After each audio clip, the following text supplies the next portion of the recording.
Good morning, bachcho. Today I will tell you about some remaining topics of this chapter.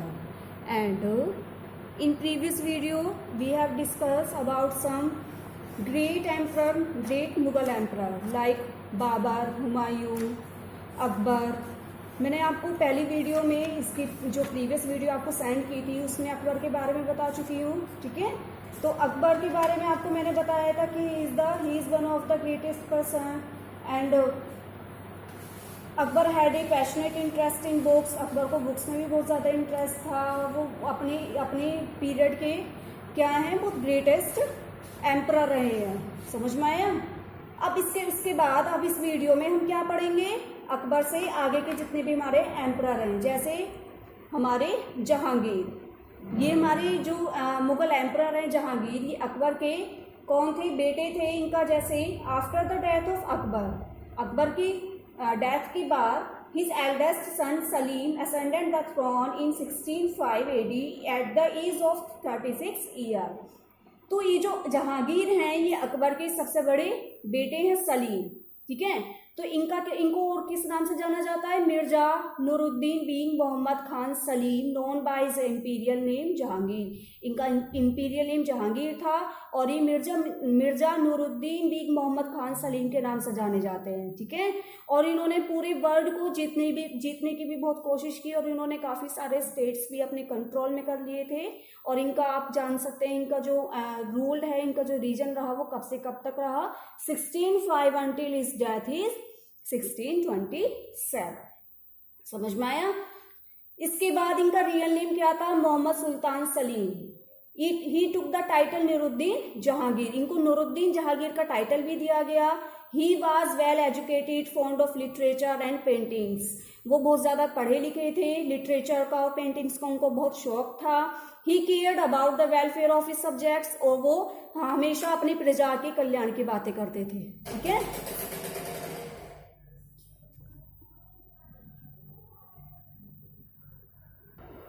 इसके बाद जहांगीर सन खुसराहो revolted against his father. जो जहांगीर के बेटे थे खुसराहो, वो अपने फादर के अगेंस्ट रहते थे, वो विद्रोह करते थे हर चीज़ का, उनकी बातों का. इसके बाद जो खुसराहो है वो उनके फादर ने उनको डिफीट कर दिया. खुसराहो डिफीट किए गए और अपने फादर के द्वारा वो बंदी भी किए गए. फादर कौन थे इनके, जहांगीर.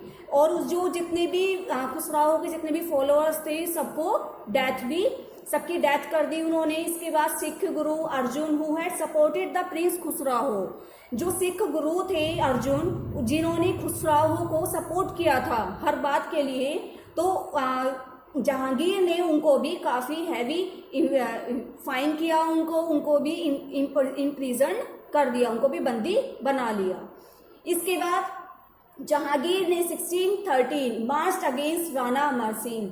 उन्होंने जब जहांगीर ने अपने बेटे खुसराहो को बंदी कर लिया, उसकी हर बात का विद्रोह करता था क्योंकि वो, तो इसके बाद जब जहांगीर ने राणा प्रताप सिंह जो थे मेवाड़ के राजा थे, उनके खिलाफ जब उन्होंने आवाज उठाई कि हमारा मेवाड़ भी मेरे अंडर में हो जाए, मेरे कंट्रोल में हो जाए, तो इसके लिए वे आगे बढ़े किसकी तरफ, किसके खिलाफ, राणा अमर सिंह. और अमर सिंह जो थे उन्होंने रिफ्यूज कर दिया किसकी बातों को, जहांगीर की बातों को, डिफीटेड किए गए. इसके बाद ही remain loyal to the Mughal empire throughout his life.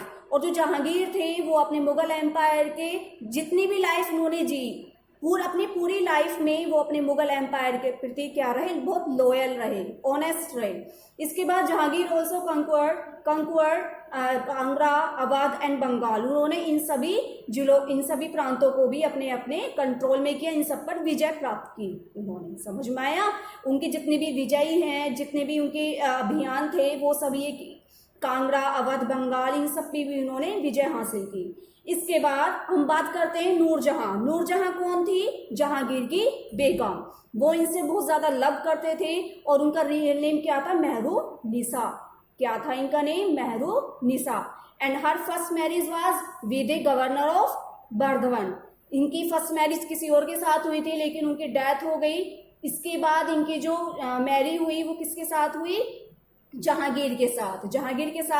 Jahangir ने नूरजहां के साथ क्या किया, विवाह किया, क्योंकि जो नूरजहां थी वो बहुत ज़्यादा इंटेलिजेंस थी, बहुत ज़्यादा हर चीज़ में वो एबल थी, और वो एक्सट्रीमली ब्यूटीफुल थी, हाईली टैलेंटेड वुमेन थी, ठीक है। तो जो जहांगीर थे उन्होंने कंसल्ट किया किसको, नूरजहां को, अपने गवर्नमेंट के सभी मैटर्स को देखने के लिए, ठीक है। इसके बाद she started doing all administrative work, और जब जहांगीर ने उनको अलाउ कर दिया तो नूरजहां ने सारे एडमिनिस्ट्रेटिव वर्क जो थे उन सबको देखना भी शुरू कर दिया। समझ में आया। लेकिन जहांगीर कौन थे, जहांगीर को बहुत ज़्यादा ड्रिंकिंग का शौक था, जिसकी वजह से उनकी हेल्थ पे बहुत ज़्यादा इफेक्ट हुआ। इसके बाद हम बात करते हैं जब जहांगीर ने, बिफोर जहांगीर टुक द, इनके यूरोपियंस के साथ कौन कौन से रिलेशंस थे, जो यूरोपियंस थे उनके साथ कैसे रिलेशनशिप थे इनके। Before Jahangir took the throne the Europeans and had already arrived India. Jahangir के अपने सिंहासन को संभालने से पहले जो थे यूरोपियंस थे वो इंडिया आ गए। वो इंडिया क्यों आ गए, ताकि वो जहांगीर के साथ डील करें, ट्रेडिंग करें उनके साथ, ठीक है, और उनका जो भी मुगल एम्पायर है वो अपने कंट्रोल में कर लें। इसके बाद Jahangir was liberal with the Portuguese and granted them trade concessions. तो जितने भी पुर्तगाली लोग थे जब वो इंडिया आए तो उन्होंने मुगल एम्पायर, जो मुगल शिप थी उन पर अटैक करना शुरू कर दिया। समझ में आया। जितने भी पुर्तगाली थे, डच थे, और जितने भी इंग्लिश मैन थे, जब वो इंडिया आए तो उन्होंने जहांगीर के थ्रोन को अपने कंट्रोल में करने के लिए क्या किया, मुगल शिप पर अटैक करना शुरू कर दिया। और जब ये बात जहांगीर को पता चली तो वो बहुत ज्यादा एंग्री हो गई, क्योंकि जब उन्हें पता चला कि कुछ समुद्री डकैती क्या है, हमारे इंडिया में आ चुके हैं, हम पे अटैक कर रहे हैं, तो उन्होंने उनके साथ रिलेशनशिप बनाने के लिए मना कर दिया। इसके बाद एक मोस्ट इंपोर्टेंट बात है जहांगीर के समय की, एक सर थॉमस रॉय थे, वो इंडिया आए, और वो कौन थे, इंग्लिश किंग जेम्स फर्स्ट के एम्बेसडर थे, उनके राजदूत थे, जो जहांगीर के कोर्ट में आए, दरबार में आए, और उन्होंने जहांगीर को ट्रेडिंग के लिए कन्वेंस कर लिया, और जहांगीर भी अच्छे से तैयार हो गए, और उन्होंने ब्रिटिश ट्रेडर के लिए उनको तैयार कर लिया। समझ में आया। कौन आया था, सर थॉमस रॉय। ये क्वेश्चन भी आता है, वो कौन थे, जेम्स फर्स्ट के एम्बेसडर थे, जो इंडिया आए थे किस लिए, जहांगीर के साथ ट्रेडिंग के लिए, जहांगीर के साथ अपने ट्रेडिंग रिलेशनशिप को आगे बढ़ाने के लिए। इसके बाद हम बात करते हैं शाहजहां की। शाहजहां कौन थे ये, और इनके जो पीरियड रहा है उसको गोल्डन एज भी कहा जाता है, ठीक है। तो खुर्रम वाज जहांगीर थर्ड सन। जो शाहजहां थे उनका नाम खुर्रम भी था, और वो जहांगीर के थर्ड सन थे, तीसरे बेटे थे। He manage to remove all this rivals and ascend the Mughal throne. उन्होंने दूसरा, art and architecture flourish during his period. इनके समय में आर्ट एंड आर्किटेक्चर बहुत ज्यादा फ्लोराइज हुए, और इन्होंने किस तरीके से अपने मुगल थ्रोन को कंट्रोल करना है, जितने भी विद्रोह करने वाले थे उनको किस तरीके से मैनेज करना है, ये सब इन्होंने बहुत अच्छे से किया अपने समय में, ठीक है। इसके बाद Jhujhar Singh rose in revolt in Bundelkhand and was defeated. इनके समय में झज्जर सिंह थे जो इनके विद्रोह थे, और उन्होंने बुंदेलखंड में इनके विद्रोही थे वो, उन्होंने इसको भी हराया। Khan Jahan Lodi of Deccan in alliance with the ruler of Ahmadnagar revolted and he was to defeated. उन्होंने ऑल्सो अहमदनगर के जो विद्रोही थे, रूलर थे, वो कौन थे, खान जहां लोधी, उसको भी हराया। अहमदनगर, बीजापुर, गोलकुंडा वर क्रिएटिंग ट्रबल, जिसकी वजह से इन सबको हासिल करने में इनको बहुत ज्यादा ट्रबल हुई। समझ में आया। और इनके यूरोपियन ट्रेडर्स कैसे थे, रिलेशनशिप कैसे थे। During the reign of Akbar the Portuguese has established factories in Hooghly and Bengal. Akbar के शासनकाल के समय जो पुर्तगाली थे उन्होंने हुगली और बंगाल में अपनी कुछ फैक्ट्रीज एस्टेब्लिश की थी, ठीक है। और उन्होंने क्या किया था, they imposed heavy duty on Indian traders and began slave trade. और उन्होंने उस समय जो पुर्तगाली थे जिन्होंने फैक्ट्रीज अपनी एस्टेब्लिश की थी, उन्होंने इंडियन ट्रेडर्स पर हैवी ड्यूटीज लगाने शुरू कर दी, टैक्स लगाने शुरू कर दिए। शाहजहां की जो आर्मी थी उसको भी डिफीट कर दी, किसने, पुर्तगालियों, शाहजहां की आर्मी ने। फिर पुर्तगाली और जो जितने भी हुगली सीज थी, इन सबको डिफीट कर दिया। And the Dutch East India Company willingly submitted to the Mughals. जब शाहजहां की आर्मी ने इन सब पुर्तगाली और डच पर अटैक किया, इसके बाद उन सब ने क्या किया, मुगल्स को अपना आत्मसमर्पण कर दिया, खुद को सबमिट कर दिया, ठीक है। उनको डिफीट कर दिया था, क्योंकि किसने, शाहजहां की आर्मी ने। तो आपको पता चला कि पुर्तगाली किस तरीके से भारत आए, उन्होंने क्या एस्टेब्लिश किया, उन्होंने इंडियन को अपने कंट्रोल में करने की कोशिश की, ठीक है, और उन्हें कैसे भारत से भगाया गया। इसके बाद इनके समय के जो आर्किटेक्चर हैं, शाहजहां ने ताजमहल भी बनवाया था, किसके लिए, अपनी वाइफ के लिए। And the walls were covered with the pietra dura design, और ये जो ताजमहल है इसकी जो वॉल्स हैं उनको पितृदुरा डिजाइन से अच्छे से कवर्ड की गई है, समझ में आया। और उसको कितना टाइम लगा, 20 years plus 3 crore rupees to complete it, इसको बनने में इतना टाइम लगा। और उन्होंने मोती मस्जिद भी बनवाई आगरा में, फेमस है मोती मस्जिद आगरा की। जामा मस्जिद भी फेमस है दिल्ली में, ठीक है।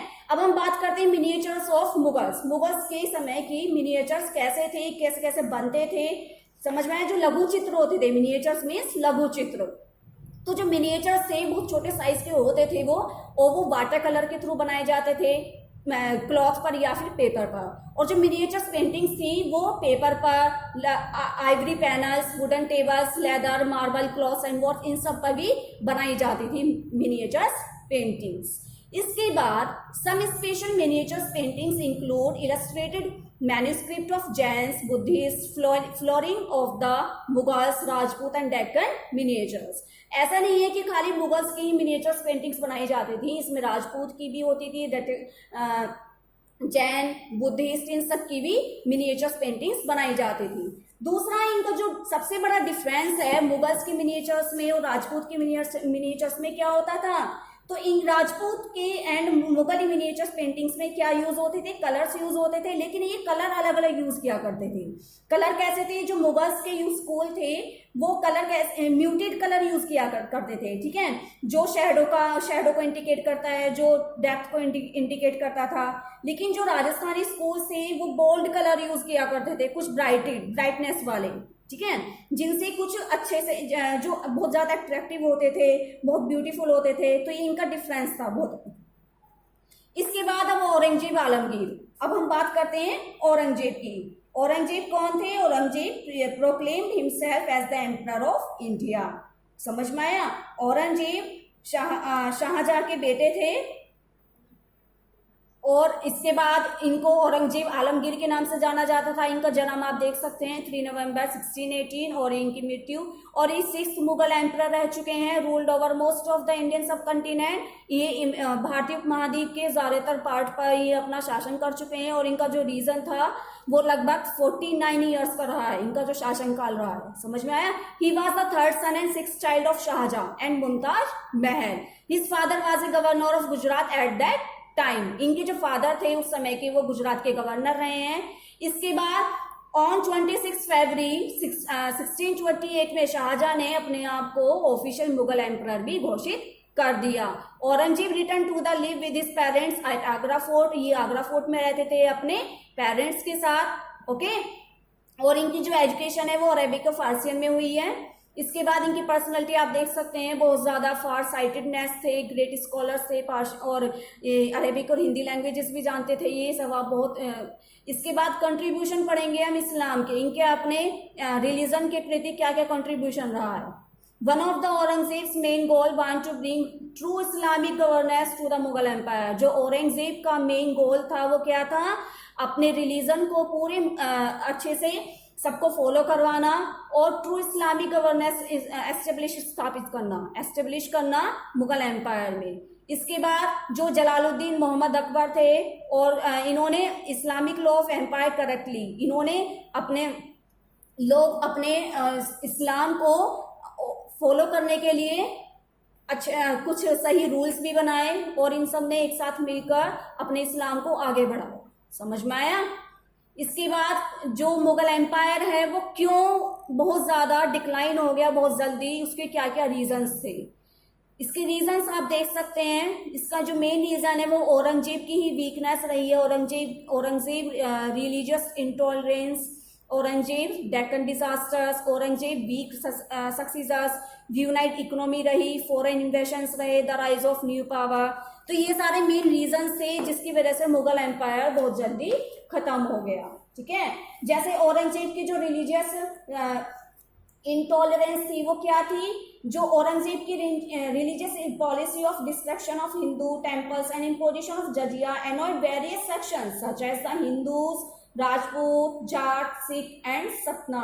इन्होंने इन सब जो रिलीजन के ये जो थे हिंदू टेम्पल्स को टूटवाना शुरू कर दिया था, और राजपूत के, जाट, सिख, इन सबको इग्नोर करना शुरू कर दिया।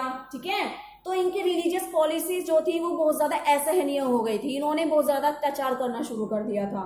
औरंगजेब के जो डेक्कन डिजास्टर्स है, जो डेक्कन की जो ट्रेवल थी, वो भी मेन रीजन था मुगल एम्पायर के डिक्लाइन का।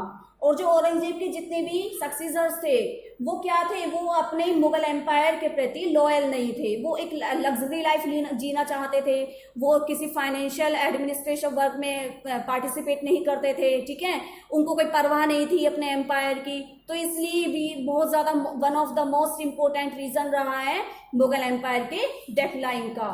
इसके बाद इनकी जो इकोनॉमी रही, इकोनॉमी क्यों रही, क्योंकि इनके जो कुछ जो विद्रोही लोग थे वो इनके एम्पायर में ही थे और इनको पता नहीं था, और जब इन्होंने अपने विद्रोही को खत्म करने की कोशिश की, अपने पूरे एम्परर को सेफ रखने की कोशिश की, तो उसके लिए इन्होंने एक लार्ज आर्मी, इनको बहुत ज्यादा मात्रा में आर्मी चाहिए थी और उसके इक्विपमेंट भी चाहिए थे। लेकिन इन सब इक्विपमेंट्स को परचेज करने की, आर्मी को जो सैलरी दी जाती है वो उसको देने की इनका बजट नहीं बना, और वो क्योंकि वो बहुत ज्यादा कॉस्ट हो रहे थे, बहुत ज्यादा कॉस्टली थे, तो इसलिए इनकी जो इकोनॉमी है वो भी बहुत ज्यादा डाउन हो गई थी। ठीक है, क्योंकि इनके जितने भी फॉलोअर्स थे ना, वो सब लग्जरी लाइफ जीने में अपना सारा वहाँ का जो एडमिनिस्ट्रेशन वर्क था उसको नहीं देखते थे, तो इनकी जो जितनी भी फाइनेंशियल प्रॉब्लम थी वो बहुत ज़्यादा ब्रेक डाउन होती चली गई। और कुछ विदेशी आक्रमण भी हुए। ठीक है, फॉरेन इन्वेशंस, तो जैसे नादिर शाह, अहमद शाह अब्दाली, इन सब दोनों ने मिलके क्या किया, इंडिया को लूटना शुरू कर दिया। ठीक है, और बहुत बड़ी मात्रा में इंडिया से क्या ले गए, ह्यूज वेल्थ, बहुत ज्यादा वेल्थ यहाँ से वो ले गए। इसके बाद the rise of new powers, the rise of कौन सी न्यू पावर्स आई थी जो मुगल एम्पायर को खत्म कर दिया था, जिन्होंने वो जो जैसे सिख, मराठा, ठीक है, ये दोनों न्यू पावर थी जो मुगल एम्पायर को खत्म करने में बहुत ज्यादा कंट्रीब्यूट करती हैं। समझ में आया? तो these power took away parts of the Mughal territories and set up their independent kingdoms. इसके बाद ये सारे रीजन्स थे। दूसरा, जो औरंगजेब था उसके मराठाओं के साथ भी रिलेशनशिप थे, उन्होंने मराठाओं पर भी आक्रमण किया। समझ में आया? कौन थे? शिवाजी थे मराठाओं के चीफ। कौन थे मराठाओं के चीफ? शिवाजी। इन्होंने इन पर भी आक्रमण करना शुरू कर दिया। समझ में आया? इन्होंने, औरंगजेब ने अपने दूत को भेजा, और जब इन्होंने, औरंगजेब ने किसका, मराठा, जो शिवाजी जब इनके दरबार में आए, इन्होंने इनकी इंसल्ट की, इनके धर्म का अपमान किया। ठीक है, तो इनसे सहन नहीं हुआ, तो इसलिए जो मराठाओं के कौन थे चीफ, कौन थे? शिवाजी। उन्होंने औरंगजेब पर भी अटैक किया फिर इसके लिए। समझ में आया? क्योंकि औरंगजेब समझता था कि जो मराठा लोग हैं वो बहुत ज्यादा फियरलेस है, वो बहुत ज्यादा डरपोक है। लेकिन मराठा तो आप लोग जानते ही हैं, बहुत हार्ड पीपल्स होते हैं, फियरलेस वॉरियर्स होते हैं। ठीक है, और इसके बाद ये चैप्टर आपका फिनिश होता है। इस चैप्टर में मैं आपको बेटा काफ़ी कुछ बता चुकी हूँ, सभी चीज़ के बारे में, सारे एम्परर्स के बारे में, मुगल एम्पायर कैसा था, कैसा वर्क होता था, एडमिनिस्ट्रेशन कैसा था, क्या क्या रीज़न रहे, किस किस एम्परर ने कौन कौन सी चीज़ें एस्टेब्लिश की, आर्ट एंड आर्किटेक्चर के बारे में, everything of this chapter we have completed in this video. So watch this video carefully. ठीक है, okay, thank you, be safe, be healthy, bye.